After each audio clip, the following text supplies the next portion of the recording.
I hope you're seeing it, this determination to fight for Saskatchewan's interests on Energy East. If I can for a moment tell you a little bit about this pipeline. That's about 2/3 conversion and 1/3 new construction. And it'll take oil from Alberta and Saskatchewan, yes, to the Tidewater so we can get a better value, so we can have more than one customer for our oil, which seems like probably a pretty smart thing to do for a country that has the 3rd greatest oil reserves on the planet. It gives us a chance to replace foreign oil imports into Canada. I can't imagine anything more preposterous than a country like Canada, with the 3rd greatest oil reserves on the planet, importing oil from Saudi Arabia. But that's what we do now, because we don't move it across the country.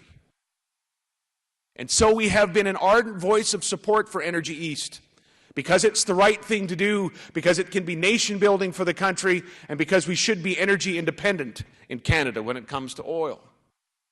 You know, the new federal government has implemented some even more rigorous processes for any pipeline to be approved. I'm not sure if you've heard this yet. They've added to the NEB process that will now actually measure source greenhouse gases from the product moving through the pipeline. So imagine this. The country of Canada is going to place a higher standard on oil from Weyburn, Saskatchewan, in terms of a pipeline approval, than it does from oil from Saudi Arabia loading from a tanker to a refinery in New Brunswick. I tell you, ladies and gentlemen, whoever the government is after April 4th better be prepared to speak truth here at home and across this country. That doesn't make sense.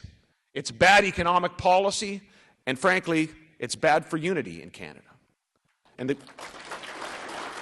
the bottom line is that we need to have a government, whoever it is, that's prepared to stand up for these issues within Canada and internationally. And you need to ask yourselves if that's the case with the alternatives in this election, and come to your own conclusion.